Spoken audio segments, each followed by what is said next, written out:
Olá, sejam todos muito bem-vindos mais uma vez aqui ao canal do Ayrton Broto. Hoje vamos falar aí sobre a entrevista do ex-presidente Lula à revista Times, que deu muita polêmica aí durante a semana, principalmente em dois pontos. O primeiro é sobre a questão da eleição nacional e da pré-campanha e da campanha propriamente dita. E o segundo ponto, que também deu o que falar aí, deu muita confusão nas redes sociais, foi a questão da guerra na Ucrânia, né, a invasão da Rússia e tudo mais, né. De qualquer forma, antes de entrar nos nossos comentários, eu vou pedir para vocês aí, quem puder, quiser, apertar o sininho, ativar, se inscrever no canal e colaborar aí com a gente. Estamos começando e essa força vai nos ajudar bastante. Muito obrigado.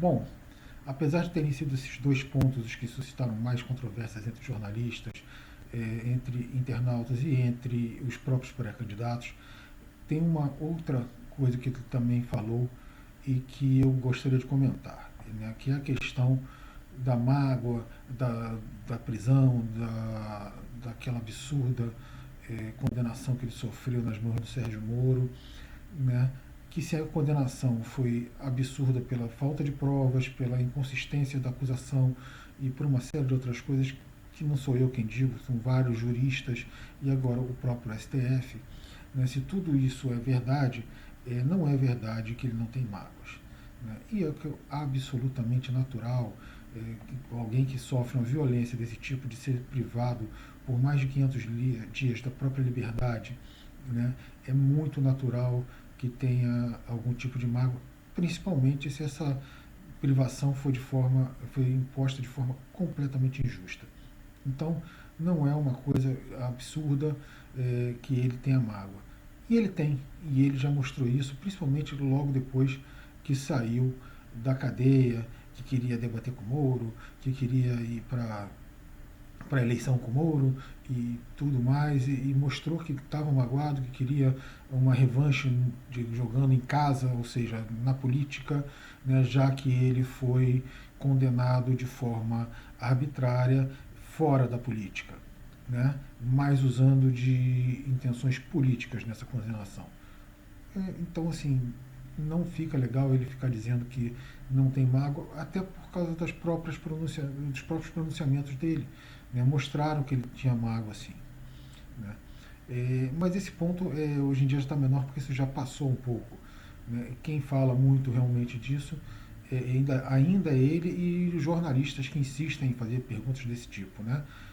Mas uma coisa que é muito séria nessa entrevista que ele deu, que foi no final de março, frise-se isso bem, foi a questão do programa de governo, né? Ele diz que vai para a eleição sem programa de governo, claro que ele é obrigado a registrar um no STF, desculpa, no TSE, né, o Tribunal Superior Eleitoral, antes das eleições. Claro que ele é obrigado a registrar um no TSE, no Tribunal Superior Eleitoral, antes das eleições, mas esse registro que ele faz no TSE, ele não tem a ver, propriamente dito, com uma agenda de governo, né? Ele vai registrar pontos como se fossem desejos para serem alcançados. Não é exatamente um programa de governo, né? Então, assim, desejo todos nós temos, né? E por que ele diz isso? Né, ele não falou que mas ele falou exatamente o seguinte, que ele não pode defender as ideias dele porque ele não sabe com quem ele vai governar, quem vai ser eleito junto com ele, ou seja, deputados e senadores, com quem ele vai compor para poder governar. Ora, Lula, não importa com quem você vai governar exatamente, porque o que vai mudar não é a sua plataforma de governo. O que pode mudar é a sua estratégia e você pode ter que abrir mão de um ponto ou outro, mas você tem que ter um projeto de governo, você tem que ter metas a serem atingidas, você tem que ter um plano de desenvolvimento do país. E esse plano tem que ser escrito, esse plano tem que ser claro, tem que ser debatido antes das eleições, porque eu e a grande maioria dos brasileiros não quer, pelo que você, né? Eu e a grande maioria dos brasileiros não queremos que você ou ninguém seja eleito só porque é legal, porque é bacana, porque é carismático. Isso não é a eleição da Miss Simpatia e do Mister Simpatia da escola. Isso é algo sério. É a presidência do Brasil, é a pessoa que vai executar planos e projetos para o desenvolvimento econômico-social da nação, para o progresso civilizatório da sociedade brasileira. E isso tem que ser discutido com esta sociedade.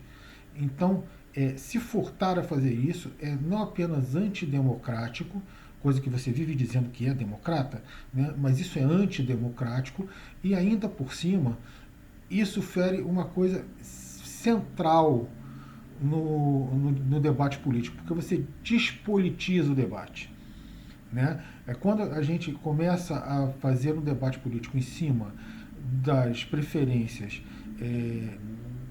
de gosto pessoal em termos de carisma, de simpatia, você está despolitizando o debate, porque nós estamos deixando de debater o preço do combustível, o preço da carne, o preço da comida, o emprego, a qualidade deste emprego, e uma série de outras coisas que fazem muito mais sentido, né? Como, por exemplo, saúde, educação, né?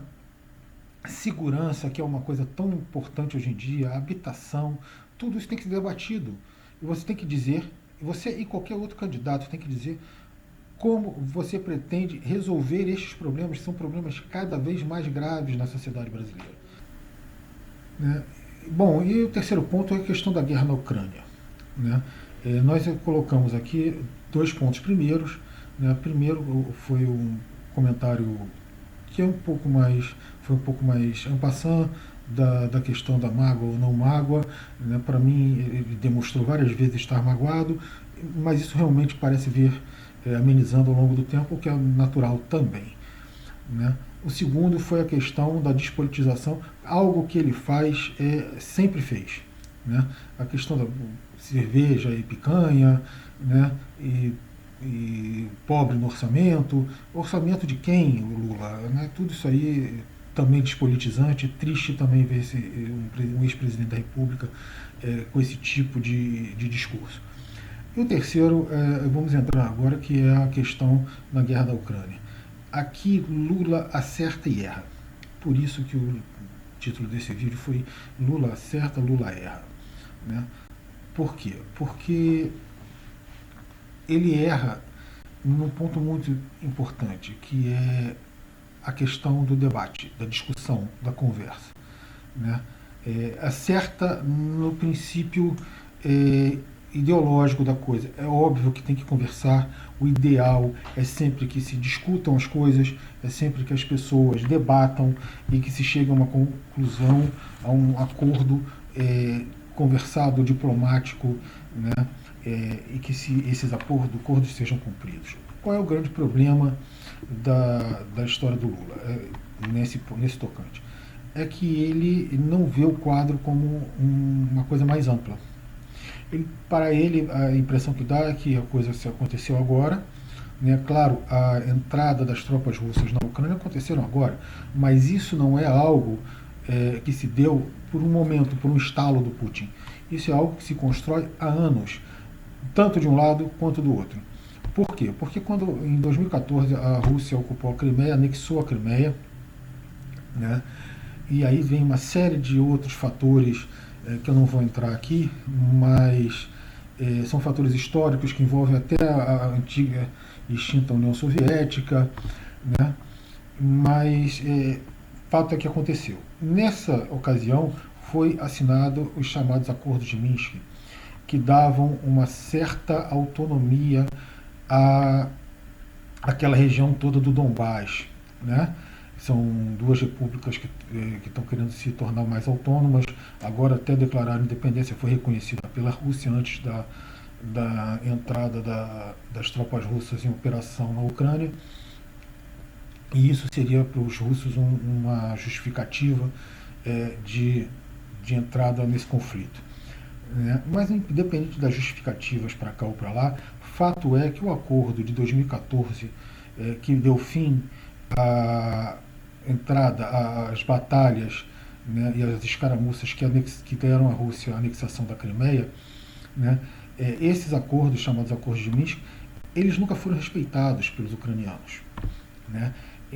Desde então, os ucranianos bombardeiam, atacam os cidadãos russófonos, que no fundo são ucranianos, porque até então as duas repúblicas, né, a região do Donbás, não tinha se separado, ela tinha pego uma autonomia parcial. Da mesma forma que qualquer federação que justifique este nome, os seus Estados-membros têm uma autonomia parcial. Né? Então, por exemplo, nos Estados Unidos mesmo, os estados eles têm um grau de autonomia que é absurdo se compararmos, por exemplo, aos estados brasileiros. Né? E a única coisa que eles queriam, essas províncias estavam querendo, era um grau de autonomia maior em relação a Kiev, né, em relação ao governo ucraniano. Mas eles não queriam a separação em si. Né? Só que Kiev, né, não só Zelensky, o antecessor dele também, eles bombardearam, eles atacaram, né? E por último já tinham concentrado ali as maiores e melhores forças, não as maiores, mas as melhores forças ucranianas. E segundo os russos, existia já um plano de ataque, que iria gerar um genocídio na área, né, entre essa população russófona, que no fundo, na época, ainda era ucraniana. Né. Isso gerou a entrada dos russos na Ucrânia, na chamada Operação Z, e toda essa confusão. Né. Agora, Lula acerta que, na verdade, tem um lado que não quer a paz. Né. Os russos e as duas repúblicas, né, que fazem a região do Donbass, elas estão pedindo, estão tentando negociar, estão tentando conversar há mais de 8 anos. E isso nunca foi seriamente considerado pelos ocidentais e pela própria Ucrânia. Né? A OTAN e a Ucrânia simplesmente ignoraram todas essas tentativas de conversa, de chegada a um acordo com os russos e com as repúblicas que conformam a região do Donbass. Né? O que a gente pede hoje em dia é que eles parem com essa maluquice e que finalmente resolvam sentar e estabelecer a paz, não façam um acordo, que cumpram esse acordo, né, e que parem isso, porque no fundo quem sofre sempre são as pessoas, né, são os cidadãos, sejam eles ucranianos, russos e até mesmo os ocidentais, né, americanos, europeus, já estão sentindo efeitos dessas escaramuças nos seus próprios países e isso tende a piorar. Né? Com isso, vem através de falta de objetos, falta de produtos para consumo, isso vem através de aumento do custo de vida, né? E também de instabilidade, tanto política quanto econômica, né? Que afeta todos esses países. Né? O mundo inteiro está sendo afetado por isso. Né? Uma pena, a gente pede que eles façam ponham a mão na consciência e façam um acordo, parem com essa carnificina. Né? Mas, infelizmente, tem um lado que já disse em alto e bom som que essas escaramuças, essas confusões, têm o objetivo de enfraquecer a Rússia. Eu não entendo muito como é que eles vão enfraquecer um país que tem 6 mil ou 7 mil ogivas nucleares. Né? Eu não vejo como isso vai enfraquecer. Mas, se eles acham isso, o que eu posso fazer? Né? Infelizmente, é, a impressão que dá é que eles vão seguir incentivando, seguir apoiando essa guerra e vai ser um período bastante conturbado na história do mundo. Né?